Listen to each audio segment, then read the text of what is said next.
எனது group 2 exam ரொம்ப ரொம்ப ஈஸியாக இருந்துச்சா? குரூப் 4 விட குரூப் 2 ரொம்ப ஈஸியாக இருந்துச்சுப்பா. குரூப் 2ல இந்த வாட்டி இங்கிலீஷ் கொஞ்சம் டஃப்பாக கேட்டுட்டாங்க. இந்த மாதிரி நமக்குள்ளே நிறையா சர்ச்சைகள் பேசிகிட்டே இருப்போம். ஸோ இது வந்துட்டு ஃபுல் அண்ட் ஃபுல் என்னோட ஒப்பீனியன். என்னோட பாயிண்ட் ஆஃப் வியூவில் குரூப் 2 எக்ஸாம் எனக்கு பர்சனலி எப்படி இருந்துச்சு அப்படிங்கிறத பற்றி இந்த வீடியோ நான் உங்ககிட்ட ஷேர் பண்ணிக்க போகிறேன். Hello friends, welcome to Mahi tips. நான் உங்கள் மஹி. நிறைய பேர் நேற்றே வீடியோ எதிர்பார்த்துருப்பீங்க. சாரி ஃப்ரெண்ட்ஸ், போட முடியல. நான் எக்ஸாம் ஹாலுக்கு 8 மணிக்கே போயிட்டேன். உங்களுக்கு டெலிகிராம் மெசேஜ் போட்டிருப்பேன். நான் எக்ஸாம் ஹாலுக்கு போனப்போ 1-2 பேர் தான் அங்கே இருந்தாங்க. இது வரைக்கும் நான் எப்போவுமே எக்ஸாம் ஹாலுக்கு இவ்வளோ வேகமாக போனதில்லை. ஸோ இது கூட நல்லா தான் இருந்துச்சு. கொஞ்சம் ரிலாக்ஸாக நான் ஃபீல் பண்ணேன். எங்களுக்கு வந்துட்டு ஒரு 9:15 அப்படிங்கிறப்ப கொஸ்டின் பேப்பர் கையில் கொடுத்தாங்க. அதாவது நீங்கள் வந்து இப்போ சேட் பண்ணக்கூடாது, ஜஸ்ட் கொஸ்டின்ஸ் எல்லாம் 200 கொஸ்டின்ஸ் பிரிண்ட் ஆயிருக்கான்னு செக் பண்ணிக்கோங்க அப்படின்னு சொல்லி கரெக்டாக 9:15க்கு கொஸ்டின் பேப்பர் கைக்கு வருது. என் ஹாலில் மொத்தம் வந்துட்டு 20 பேர். 20 பேரில் 7லேருந்து 8 பேர் வரைக்கும் ஆப்ஷன். ஏன் 7, 8 அப்படிங்கிறேன்னா, நான் வந்து ஃபஸ்ட் டெஸ்கில் உட்காந்துட்டேன். ஸோ பின்னாடி இருக்க டெஸ்க்லாம் காலியாக தான் இருந்துச்சு. ஸோ அதனால் சொல்கிறேன், ஒரு 8 பேர் வரைக்கும் ஆப்ஷனாக இருப்பாங்க.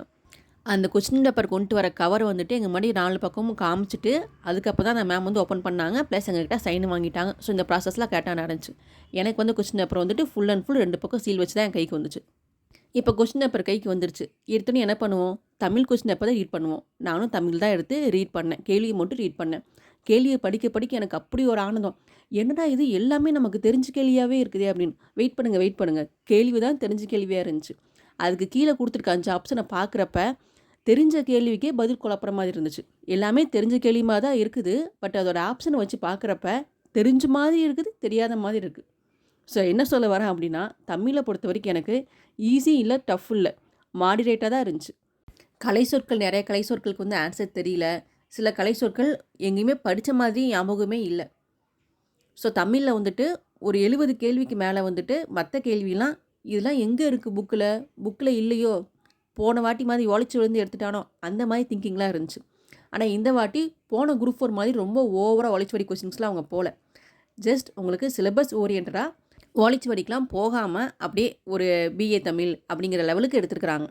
ஆனால் எல்லாமே ஸ்கூல் புக்லேருந்து வந்துச்சான்னு கேட்டால் கண்டிப்பாக எல்லா கொஸ்டின் ஸ்கூல் புக்லேருந்து இல்லை.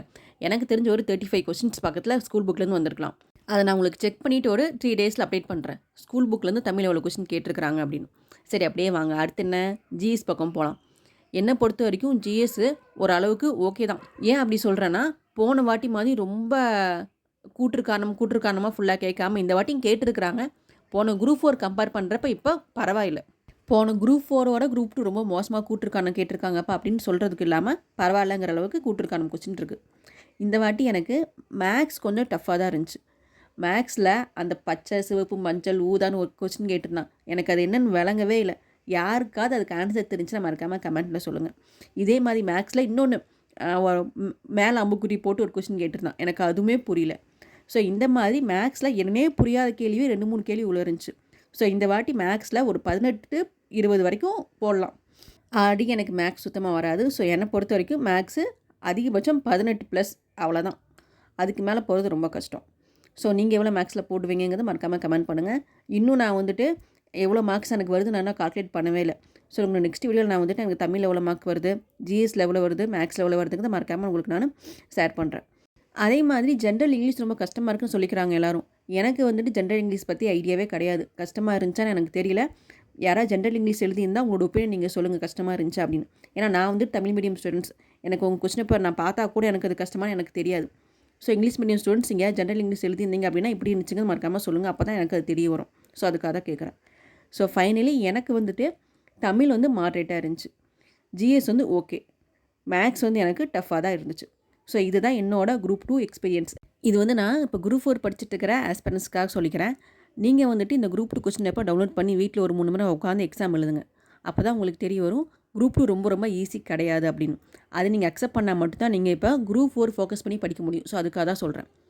ஸோ எனக்கு எவ்வளோ மார்க்ஸ் வருதுங்கிறத நான் உங்களுக்கு நெக்ஸ்ட் வீடியோவில் வந்து சொல்கிறேன். இந்த வீடியோ உங்களுக்கு யூஸ்ஃபுல்லாக இருந்துச்சுன்னா மறக்காமல் நம்ம சேனல் சப்ஸ்கிரைப் பண்ணி வச்சுக்கோங்க. உங்களோட கருத்துக்களை மறக்காமல் கமெண்ட் பண்ணுங்கள். தேங்க்ஸ் ஃபார் வாட்சிங்.